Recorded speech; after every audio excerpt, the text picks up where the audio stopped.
Professional driver একটা non professional driver চাইতে কিন্তু অনেক ভালো পয়সা ইনকাম করে। বলি কিভাবে, তার আগে বলি প্রফেশনাল ড্রাইভার হতে হলে আপনাকে কোন কোন জিনিসগুলোকে খেয়াল রাখতে হবে। আচরণগত কিছু বিষয় আছে, এই বিষয়গুলোর সাথে তার ইনকামটাও জড়িত। আমাদের অনেক ড্রাইভাররা আছে তাদের যাত্রী থাকা সত্ত্বেও কিন্তু তারা ফোনের মধ্যে কথা বলে। লোক আপনার কাছে হয়তো ফোন কলটা জরুরি, আপনি কল করছেন, কিন্তু আপনার যাত্রী আসলে এটা কিভাবে নিচ্ছে এই জিনিসটা হয়তো আপনি খেয়াল করছেন না। রিলিজিয়ন্স এন্ড পলিটিক্স, এই দুটো বিষয় কিন্তু কথা বলা কিন্তু খুবই সেন্সিটিভ। আপনি জানেন না যে যেই যাত্রী আপনার কাছে আছে সে কোন বিশ্বাসে বিশ্বাসী। The smart driver, you should have dash camera outside of New York City. যখন কোনো রিমোট এরিয়া নিয়ে যাবে তখন আপনাকে মোর কেয়ারফুল থাকতে হবে। মোহাম্মদ আব্দুর রশিদ ভাই, আপনাকে শুরুতে যে প্রশ্নটি করব সেটা হলো, আমরা এতদিন ধরে আপনার সাথে বেশ কয়েকটি অনুষ্ঠানে টিএলসি ড্রাইভার কিভাবে হবেন সে বিষয়গুলো নিয়ে আলোচনা করছি। আজকে আমরা তার আগে একটা শব্দ যোগ করেছি, পেশাদার টিএলসি ড্রাইভার হবেন কিভাবে। অর্থাৎ একজন টিএলসি ড্রাইভার এবং একজন পেশাদার টিএলসি ড্রাইভারের মধ্যে নিঃসন্দেহে কিছু পার্থক্য আছে। কাদেরকে আসলে আপনি পেশাদার টিএলসি ড্রাইভার বলবেন? ধন্যবাদ আপনার প্রশ্নের জন্য। আসলে পৃথিবীর সব সেক্টরেই দেখবেন প্রফেশনালিজম নামে একটা শব্দ আছে। প্রফেশনালিজম মানে হচ্ছে যে ওই সেক্টরে যে ব্যক্তি আছেন, যে দায়িত্বে তিনি তার বেস্টটুকু দেওয়া, এবং বেস্টটুকু দিতে গিয়ে তাকে লজিক্যালি, লিগালি এবং রেসপন্সিবলি যা যা করতে হয় সেই কাজগুলো করাই হচ্ছে প্রফেশনালিজম। এবং আমরা প্রায় সব সেক্টরে দেখি কিন্তু মানুষ থাকে যারা কেউ প্রফেশনাল, কেউ আবার নন প্রফেশনাল, অথচ একই সেক্টরের মধ্যে আছে। টিএলসি ক্যাব ড্রাইভারদের মধ্যেও এই জিনিসটা একেবারে হারে হারে সত্য। অর্থাৎ একজন ড্রাইভারকে যদি প্রফেশনাল সে হতে না পারে তাহলে কিন্তু তার ইনকাম কমে যাবে। একজন প্রফেশনাল ড্রাইভার একটা নন প্রফেশনাল ড্রাইভার চাইতে কিন্তু অনেক ভালো পয়সা ইনকাম করে। বলি কিভাবে, তার আগে বলি প্রফেশনাল ড্রাইভার হতে হলে আপনাকে কোন কোন জিনিসগুলোকে খেয়াল রাখতে হবে। যেমন আমরা ড্রাইভাররা একটা প্যাসেঞ্জার যখন আমাদের ক্যাবের মধ্যে আসে, আমরা অনেক সময় বলি না, hi sir, hello, good morning, how are you, how the days is going on, or the outside world is so beautiful. So শুরুতে আপনাকে একটা কার্টেসি মেনটেন করতে হবে। আপনি যদি কার্টেসি মেনটেন না করেন তাহলে আপনি প্রফেশনাল না। এরপর আপনাকে একজন প্যাসেঞ্জারকে সর্বতভাবে হেল্প করার জন্য আপনাকে চেষ্টা করতে হবে। কি ধরনের মানসিকতা থাকতে হবে, সেই মানসিকতা থাকতে হবে, like you are helping hand all the time, and as long as the passenger is with you and the passenger is paying you, so you need to help, you need to have this attitude to help the passenger. Passenger বলতে পারে along the journey, এই driver সাহেবকে একটু অপেক্ষা করেন তো, আমি একটু কফি নিয়ে আসি, অথবা আমার লাগেজটাকে আপনি লোড করে দেন, অথবা আপনি আমাকে এই জায়গাটাতে একটু হেল্প করেন, রাইট? এগুলো হচ্ছে রিজনেবল রিকোয়েস্ট, এবং প্রত্যেক প্রফেশনের মধ্যে কিছু রিজনেবলিজম আছে। এই রিজনেবল রিকোয়েস্টগুলো আপনাকে শুনতে হবে। নট অনলি দ্যাট, আপনার যে জেস্টার, পশ্চার এবং আপনি কি ওয়েতে তার সাথে কমিউনিকেট করছেন, কথা বলছেন, এগুলো কিন্তু প্রফেশনালিজমের মধ্যে পড়ে।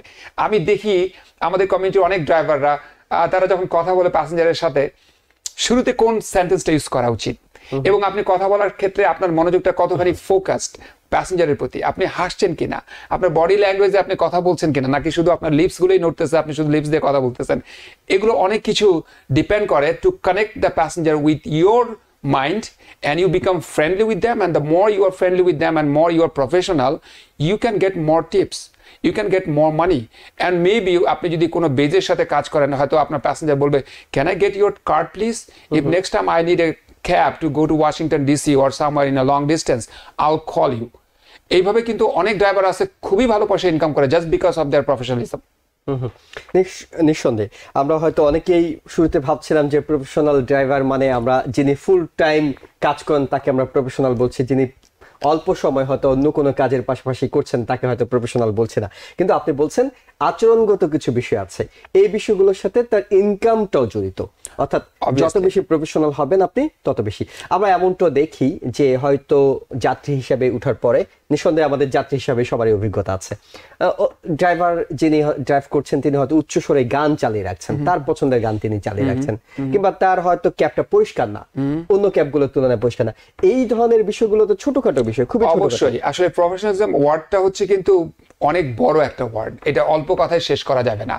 Of course, a driver need to have his vehicle clean, exterior and interior, এবং আপনার ভেহিকেল অডর ফ্রি হতে হবে।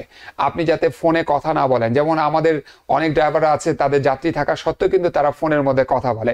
লোক আপনার কাছে হয়তো ফোন কলটা জরুরি, আপনি কল করছেন, কিন্তু আপনার যাত্রী আসলে এটা কিভাবে নিচ্ছে এই জিনিসটা হয়তো আপনি খেয়াল করছেন না। আমেরিকায় কিন্তু মানুষ এগুলো বিষয়ে খুবই সিনসিয়ার। এখানে কিন্তু মানুষ আপনাকে রাইট ওয়েতে আপনার সাথে আর্গুমেন্ট করবে না, তর্ক করবে না। তারা কিন্তু তাদের কাছে একটা ফোন আছে, ফোনে তারা কিন্তু টেক্সট করে কমপ্লেন করতে পারে, একটা ইমেল করে কমপ্লেন করতে পারে। আপনি জানেন না যে পিছনে বসে আপনার কথা বলার কারণে আপনার যাত্রী উবারের কাছে কিংবা লিফটের কাছে কিংবা টিএলসির কাছে কমপ্লেন করছেন। All on a sudden someday you'll see a letter at your mailbox and you open it, you see this is a summon for you because you were talking over the phone.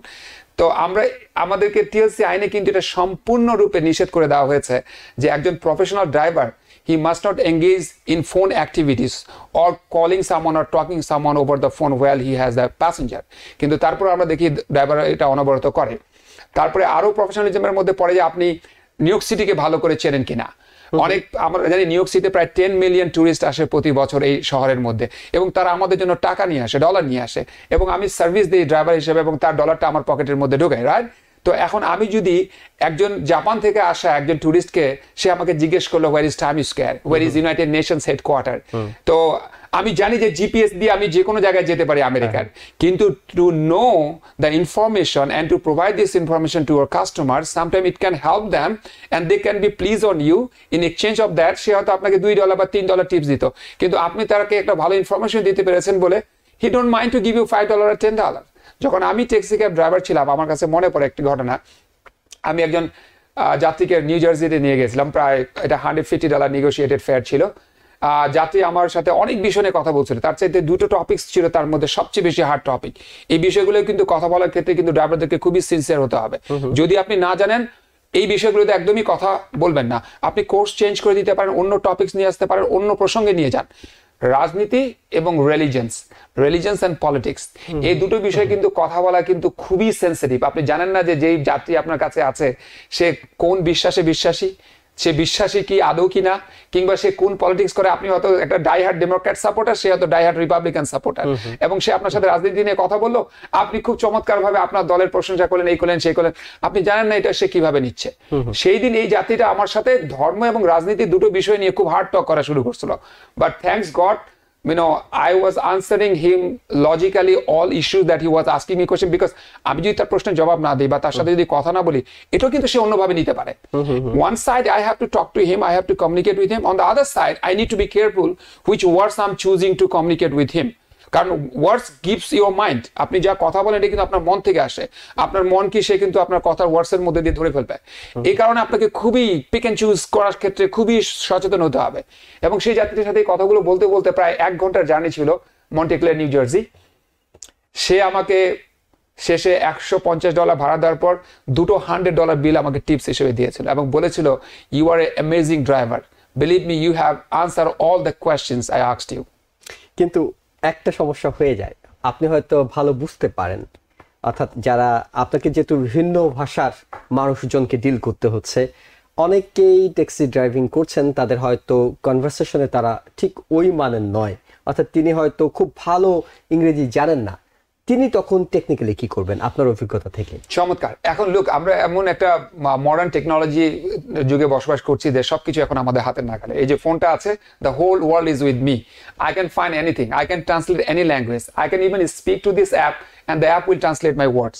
তো এখন টেকনোলজিতে আপনার সাথে আছে, আপনি যদি কারো ভাষা বুঝতে না পারেন তাহলে আপনি টেকনোলজি ইউজ করবেন।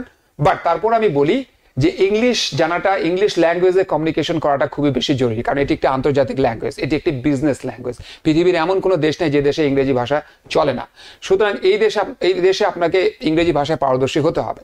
নিউ ইয়র্ক সিটিতে মোর দ্যান 150 কান্ট্রিজ পিপল এখানে আমরা বসবাস করি, more than thousands of cultural backgrounds আমাদের আছে, পৃথিবীর সব কালচারের মানুষ আমরা এখানে বসবাস করি।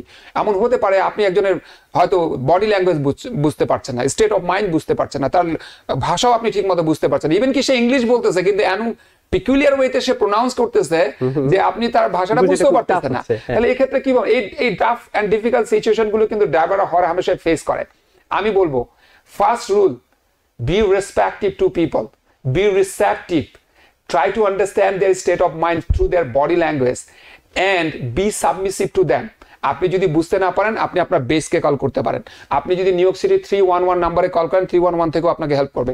আপনার ফোনের মধ্যে যদি ট্রান্সলেটর অ্যাপস থাকে আপনি অ্যাপস ইউজ করতে পারেন, কিন্তু কখনোই যাত্রীকে এই সিগন্যালটা বা এই মেসেজটা দেবেন না যে আপনি তাকে বুঝতে পারছেন না বলে তার সাথে জোকস করতেছেন, আপনি তাকে বুঝতে পারছেন না বলে তার সাথে অন্য এমন একটা আচরণ করছেন যে সেটা নেগেটিভলি সে নিচ্ছে, কারণ সে এমন একটা কালচার থেকে আসছে। এমন হতে পারে যে আপনি পজিটিভলি রিয়াক্ট করতেছেন কিন্তু সে নেগেটিভলি নিচ্ছে, কারণ তার কালচারে এটা হচ্ছে নেগেটিভ। তো এই জন্য যাত্রীকে ফ্রেন্ডলি বানানোটা সবচেয়ে বেশি জরুরি। যেমন আমি স্প্যানিশ ল্যাঙ্গুয়েজ জানি না, কিন্তু আমি স্প্যানিশ মানুষকে কিন্তু কিছু শব্দ দিয়ে তাকে ফ্রেন্ডলি বানাতে পারি।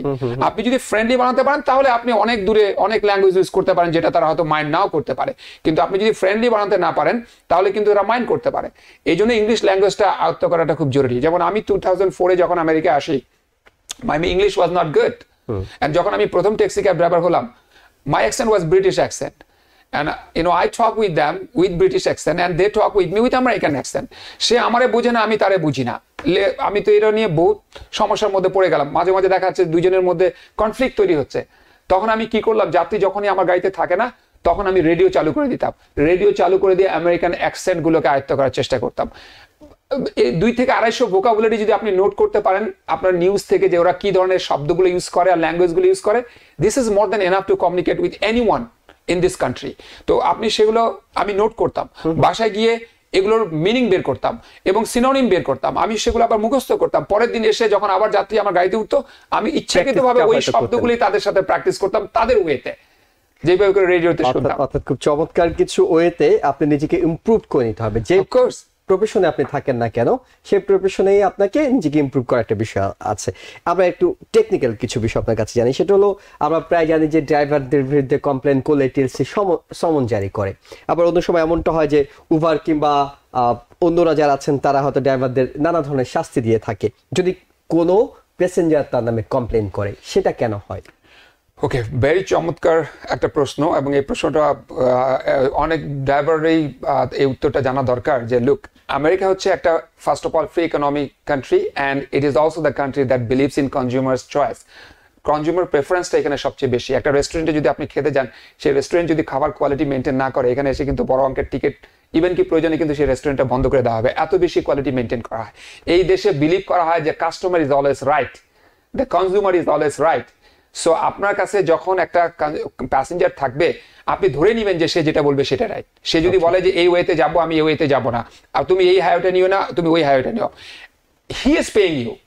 সে যেহেতু আপনাকে আপনার সার্ভিসের জন্য টাকা পে করছে, সুতরাং তার ইচ্ছা, তার অধিকার আছে সে মানে রিজনেবল ওয়েতে তার সার্ভিসটা সে আপনার কাছে নেবে।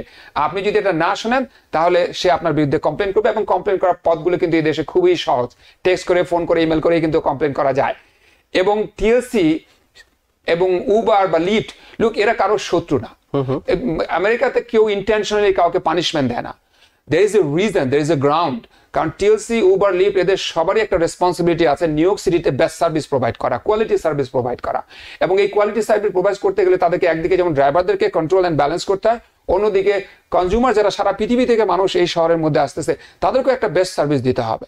এখন কথা হচ্ছে, যদি রুলস অ্যান্ড রেগুলেশনস ড্রাইভাররা যদি ফলো না করে তখনই কিন্তু প্যাসেঞ্জার কমপ্লেন করে। একটা ড্রাইভার যদি আর প্রফেশনালিজম মানে ফেস না করে, ফলো না করে, তখনই কিন্তু কমপ্লেন করে।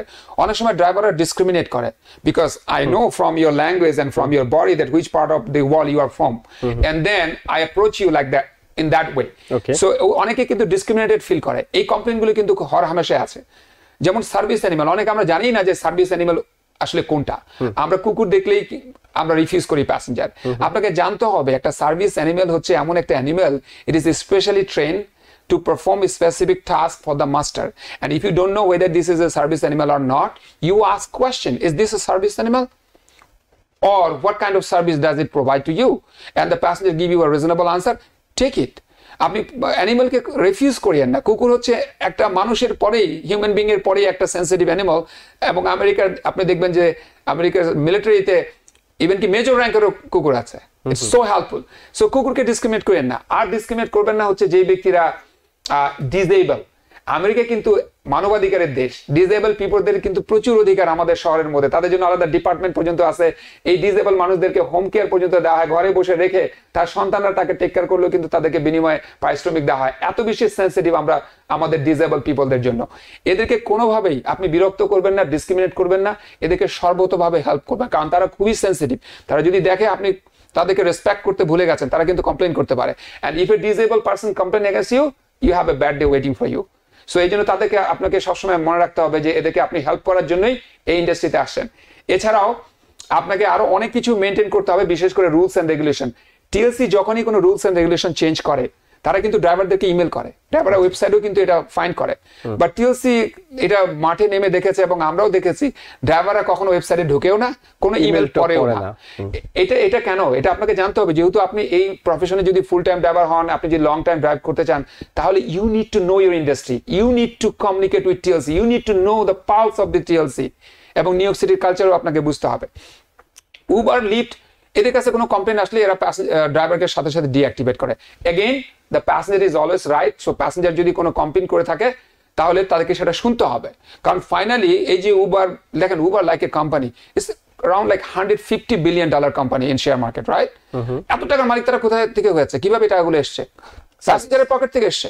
সুতরাং প্যাসেঞ্জার যদি তাদেরকে কমপ্লেন করে তাদেরকে তো শুনতে হবে। মনে রাখবেন আপনারা যারা শুনছেন এই show, if a passenger complains to Uber and Lyft, if you do not have a valid proof or evidence, then it's very hard to win the case. এবং এই জন্য আপনার অ্যাকাউন্ট ডিঅ্যাক্টিভেট হয়ে যাবে। এই জন্য আমি ড্রাইভারদের সাজেস্ট করি, the smart driver, you should have dash camera. অনেক ড্রাইভাররা স্মার্টলি আজকাল ড্যাশ ক্যামেরা ইউজ করে, এটা আমি সাজেস্ট করি খুব বেশি। যে একটা প্যাসেঞ্জার, দেখেন কিছুদিন আগে আমার কাছে একজন ড্রাইভার এসছে, তার অ্যাকাউন্ট ডিঅ্যাক্টিভেট করে দেওয়া হয়েছে কারণ প্যাসেঞ্জার কমপ্লেন করেছে যে he suspect the driver has taken marijuanaর গন্ধ পেয়ে এসে কমপ্লেন করেছে, তার অ্যাকাউন্ট ডিঅ্যাক্টিভেট করে দিয়েছে। এখন আপনি একজন প্রফেশনাল ড্রাইভার, আপনি এটা নেন নাই, এর আগের যাত্রীটা নিয়েছে, সেই গন্ধটা এখানে আছে, তো আপনি গন্ধটা তো পেয়েছিলেন, আপনি তো এই গন্ধটাকে আপনি এয়ার ফ্রেশনার দিয়ে রিমুভ করতে পারতেন। এটা হচ্ছে আপনার একটা প্রফেশনালিজমের পার্ট, যে ভেরি নেক্সট প্যাসেঞ্জার কে উঠতেছে আপনি জানেন না। এখন ভেরি নেক্সট প্যাসেঞ্জার যদি একটা বয়স্ক মানুষ উঠে এবং সে যদি এই মারিওয়ানা স্মেল পায়, যে সারা জীবন হয়তো মারিওয়ানার বিরুদ্ধে সংগ্রাম করেছে, তার সন্তানদের কখনো মারিওয়ানা টাচ করবে না, সে মারিওয়ানা স্মেলটা পেলে তো কমপ্লেনটা করবেই। তাহলে as a professional driver you need to know this, that how you give a comfort zone for your passengers. এটা যদি আপনি ধরতে না পারেন তাহলে প্যাসেঞ্জার কমপ্লেন করবে, আর প্যাসেঞ্জার কমপ্লেন করলে উবার, লিফট এবং টিএলসি কে শুনতেই হবে। এবং তারা যখন শুনবে তখন আপনার কাছে প্রমাণ যদি না থাকে, most likely you are guilty. উল্টো চিত্র আমরা দেখি, অনেক সময় দেখি যে অনেক যাত্রী কর্তৃক ড্রাইভার নানা ধরনের হয়রানির মুখোমুখি হচ্ছেন, কারো কারো ফিজিক্যালিও অ্যাসাল্ট করা হয়, এমনটাও আমরা দেখি। কিংবা দেখা গেল যে কেউ একজন নেমে যাওয়ার সময় হয়তো ঘুষি দিচ্ছেন। এরকম আমাদের কমিউনিটির অনেক ড্রাইভারও আক্রান্ত হয়েছেন, যেটা নিয়ে আমরা টিভিএন 24 নিউজ নেটওয়ার্কেও এর আগে নিউজও করেছি আমরা। কিন্তু এই ধরনের বিপদ থেকে বাঁচার জন্য আপনি ড্যাশ ক্যামেরা একটা বিকল্প হতে পারে, আর কি ধরনের সতর্কতা নেওয়া উচিত? আমি প্রথমে বলবো যে যদি আপনি প্রফেশনাল হন, আপনি যদি বুঝেন নিউ ইয়র্ক সিটিতে সব ধরনের মানুষ থাকে এবং আপনার পিছন থেকে যে লোকটা বসে আছে সে আসলে এই মুহূর্তে কি ভাবছে, কি চিন্তা করছে, তার রিয়াকশন কি, তার বডি ল্যাঙ্গুয়েজ কি, এবং আপনি যদি লেটস সে একটা প্যাসেঞ্জার আপনার সাথে কথা বলতে চায় না, আপনি কথা বলবেন না। একটা প্যাসেঞ্জার আপনার সাথে উঠলো, আপনি কি ধরনের ল্যাঙ্গুয়েজ ইউজ করতেছেন, এগুলো কিন্তু এক একটা ল্যাঙ্গুয়েজ এক একটা মানুষকে এক একভাবে কিন্তু ট্রিগার করে। সুতরাং আপনাকে এটা বুঝতে হবে। এগুলো যদি আপনি বুঝেন এবং লটাকে যদি ফলো করেন, 98% টাইম আপনি এই সিচুয়েশনগুলো অ্যাভয়েড করতে পারবেন। Now 2 to 3% time it is very hard to avoid the situation, because you don't know whether the passenger is a racist or not. তার মনের মধ্যে কি আছে, তার মনের মধ্যে হয়তো দেখা যাচ্ছে যে এমন একটা রেসিজম ঢুকে রাখছে যে রেসিজমের ভিকটিম আপনি হলেন। এমন সিচুয়েশন আমি বলবো যে ড্যাশ ক্যামেরা তো অবশ্যই রাখবেন, ফোনটা আপনার পাশে রাখবেন যাতে 911 সাথে সাথে কল দিতে পারেন। এবং যখন একটা প্যাসেঞ্জার আপনাকে রিমোট কোনো জায়গায় নিয়ে যাবে, নিউ ইয়র্ক সিটি কিন্তু comparatively safe because we have cameras and police present everywhere. But outside of New York City, যখন কোনো রিমোট এরিয়া নিয়ে যাবে তখন আপনাকে মোর কেয়ারফুল থাকতে হবে। ফার্স্ট অফ অল, যারা উবার এন্ড লিফট কাস্টমার তারা কিন্তু এটা খুব কম করে, বা একজন করে না তা কিন্তু বলছি না, কিন্তু খুবই কম করে, কারণ ওখানে প্যাসেঞ্জারের একটা প্রোফাইল থাকে কোম্পানির সাথে। যে প্যাসেঞ্জারটা ড্রাইভারের সাথে খারাপ ব্যবহার করে, ড্রাইভার কিন্তু কমপ্লেন করলে তার কিন্তু, বা পুলিশে কমপ্লেন করলে তার থাকে। এই প্রবলেমটা যখন কোনো গ্রিন ক্যাব বা ইয়েলো ক্যাব ড্রাইভারের সাথে হচ্ছে, যেখানে প্যাসেঞ্জারের কোনো ইনফরমেশন নেই, সেই ক্ষেত্রে প্রবলেমটা সবচেয়ে বেশি হয় জাস্টিসটা পাওয়া। তো আমি বলবো একই ব্যাপার, যেমন ক্যামেরা রাখবেন, আপনি প্রফেশনালিজম মেনটেন করবেন, রুলস ফলো করবেন, এবং আপনি যদি যাত্রীকে বুঝতে না পারেন তাহলে আপনি sometimes you need to zip up your mouth. Sometimes you need to talk sweetly. Sometimes you need to change the course of discussion. Sometimes you need to tell, this is the law, you need to follow the law, sir, right? It depends that which arms or ammunition or weapon you are using against the passenger based on his state of mind. আমার এরকম যাত্রী আমার গাড়িতে উঠেছিল, দেখা যাচ্ছে যে সে খুব বিজি, সে গাড়িতে উঠে সাথে সাথে নিউজ পেপার নিয়ে পড়ে আছে। আমি কি তাকে এখন বলবো what is your job, sir? This is not a valid question. ওকে, আবার এমন যাত্রী খুবই মানে বাইরের দেশ থেকে আসে, নিউ ইয়র্ক সিটি নিয়ে সম্পর্কে সে খুবই কিউরিয়াস, নিউ ইয়র্ক সিটির ছবি তুলছে, ক্লিক ক্লিক ক্লিক। আমি তাকে বললাম, wow, your first time, you are the tourist of New York City, right? How do you feel about Times Square? That's Times Square, that is our United Nations building. ও তখন আমার সাথে কি করবে, আরো বেশি কমিউনিকেট করবে, আমাকে আমি তাকে ইনফরমেশন দিচ্ছি তাকে বুঝে। তো যাত্রীকে বুঝে চলাটা, লুক আমাদের ঘরের মধ্যে আমরা যখন আমাদের স্ত্রী, সন্তান, বউ, স্বামী সবাইকে কিন্তু একে অপরকে বুঝে চলতে হয়। প্রত্যেকটা জায়গায় একটা স্পেস মেনটেন করতে হয়, প্রত্যেকটা জায়গায় কিন্তু সঠিক ল্যাঙ্গুয়েজটা ইউজ করতে হয়। যদি আমরা ঘরের মধ্যে সঠিক ল্যাঙ্গুয়েজটা ইউজ না করি, সেখানেও কিন্তু ট্রাভেলের তৈরি হয়। এই জন্য একজন প্রফেশনাল ড্রাইভার সে জানে কোন ল্যাঙ্গুয়েজ কোন জায়গায় কোন ক্ষেত্রে কিভাবে ইউজ করতে হবে। এগুলো যদি মেনটেন করেন তাহলে এই সিচুয়েশনগুলো অ্যাভয়েড করা যায়। এগেইন, যেই একদমই নেহাতি কিছু মানুষ আমি দেখেছি আপনাদের প্রোগ্রামের মাধ্যমে, যে তারা একবারে নির্দোষ হয়েও তারা একটু ভিকটিমের শিকার হয়েছে। এটার উত্তরে আমি এটুকু বলতে চাই, পৃথিবীর কোন জায়গায় ক্রাইম নেই? পৃথিবীটা সর্বনাত, পৃথিবীতে সব জায়গায় ক্রাইম আছে। এটা আমাদের দেশ হোক, আমেরিকা হোক, পৃথিবীর সব দেশের মধ্যেই অপরাধ হয়। আপনি সব মানুষকে সবসময় চিনতে পারবেন না, তবে এই জন্যই হয়তো সেই ধরনের ঘটনাগুলো ঘটে। বাট আপনি যদি সাবমিসিভ হন, ভালো ল্যাঙ্গুয়েজে কমিউনিকেট করতে পারেন, আপনি যদি রুলস জানেন, আপনি যদি প্রফেশনালিজম বোঝেন, আপনি যদি মানুষকে বুঝে কথা বলতে জানেন, তাহলে 98 to 99% ক্ষেত্রে আপনি এগুলোকে অ্যাভয়েড করতে পারবেন। নিজের সেফটিটা আপনি নিশ্চিত করতে পারবেন।